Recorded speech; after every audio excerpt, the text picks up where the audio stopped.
I just spent 6 hours making my friends not like Toons.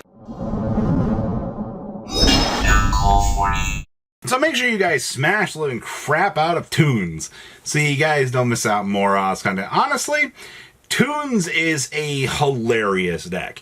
Now, as many of you know, there are so many degenerate ways to play this. You can play it with the FTK, which the TCG has legal, or you can play it with my favorite Rizal strategy, which is actually the best way to go about doing it. And you know what? I am absolutely cool with that because Rizal was the way I wanted to go. I like... So there's the argument for the Rizal package. Do you expend out and do the full TCG package, which is like, you know, playing the two of the ones that you can choose to play? You know, does Sword Rizal, you know, fit the fancy of the deck, or do you just play one Ice, one Sword, one X, and, you know, just kind of in one node? You play the four simplistic package. I think that's actually the way to go about choosing to play the deck. Now, my reasoning for wanting to play the deck on the more simplified version, because you're going to play the Toon package to navigate through the funny bunnies. The funny bunnies are going to rotate up field spells, but at the same time, you're going to get the Mind Scan into rotation, which, by the way, the reason why this Toon deck is the chaotic, broken mess that it is because for some reason they said, hey, what if we give Toons, you know, Pegasus' ability to look into the hand? What if you get the ability to declare one of those card names and make it so that you basically get to negate the effect of that card?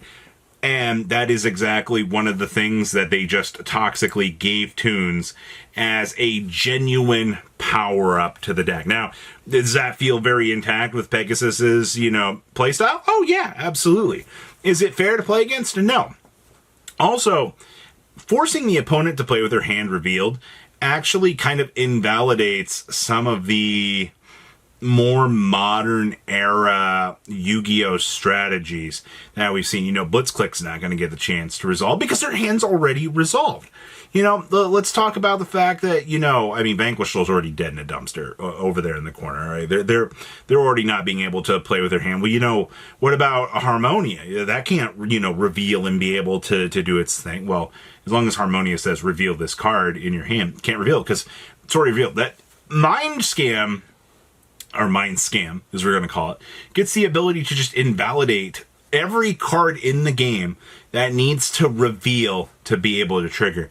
And is that already fun on a deck that gets a rank 4 board to end on? Which, by the way, I need to remind you that there's an entire seeding of FTKs that can be played in Toons currently in the TCG. Now, why does all of this topic of conversation matter? Well, Soulblaze Dragon just got ported into the TCG, which, with currently as of filming this right now, Toon ETA is a little bit shaky. We're not exactly sure, you know, how the TCG is going to look to port this in over here.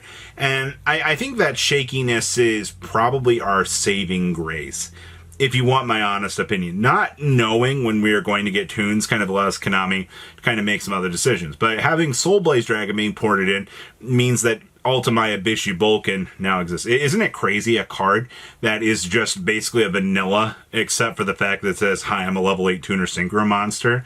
That is the most important thing on that card, and it can also revive itself, I guess. The revive actually does kind of matter a wee little bit, but it's just more FTK fodder to be able to fuel into it. But, you know, I'm not looking to do that. So actually, the build I chose to kind of port over was just the small Rizal package, and then you do, like, a lot of hand traps. Also, this also kind of showcases the problems of the one-card starter problem.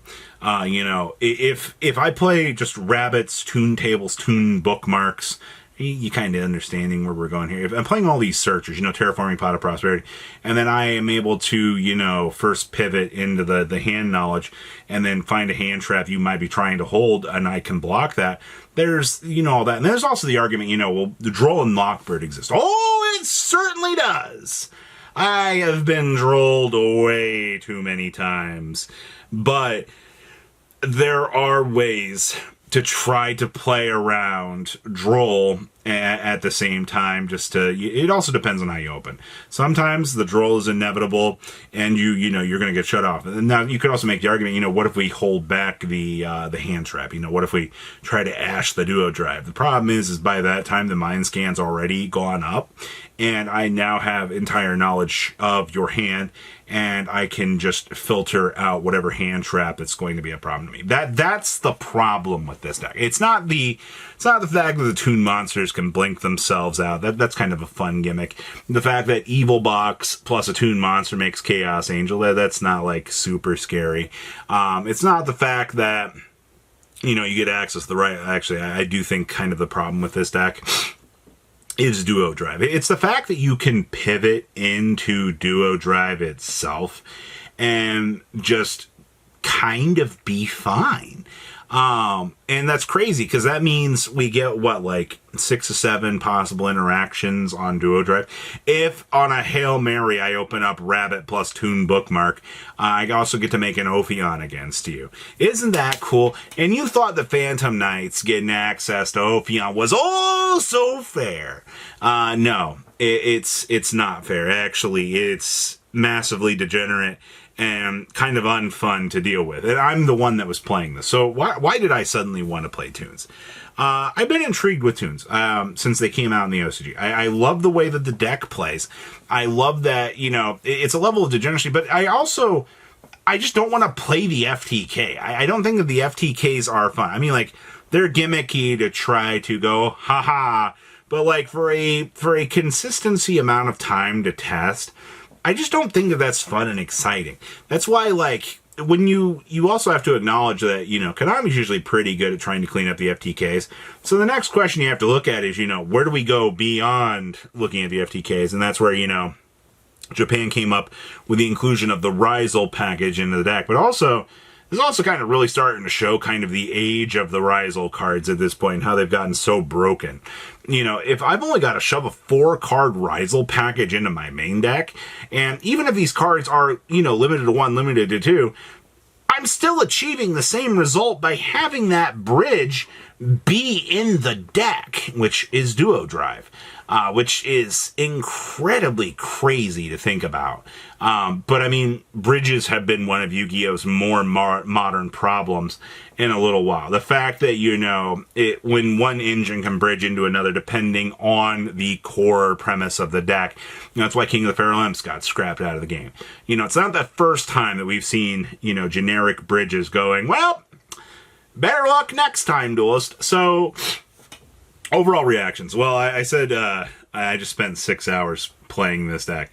It's very frustrating and inducing for the other player. I'm not going to sit here and tell you Toons are the most fun deck in the world because it's not. But one crack in the glass looking at this deck, though, the going second for this deck has its own problems. I didn't realize on how many problems, like, Toons trying to break a board is not a good thing. It's where your side deck comes into play, obviously. But, food for thought, though.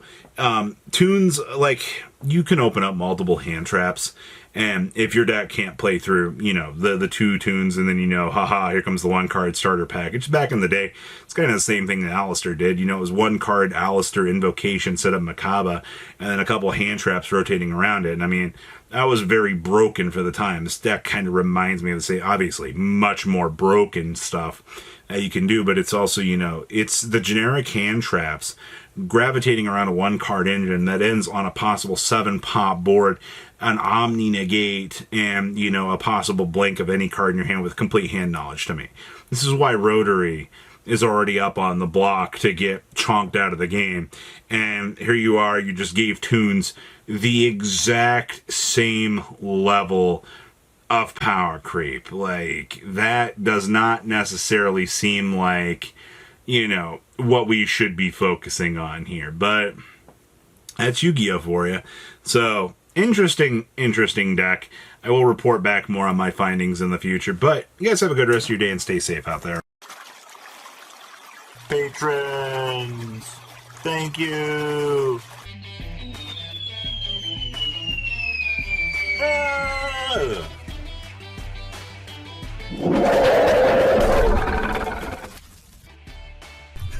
you so much for watching. Check out these other videos.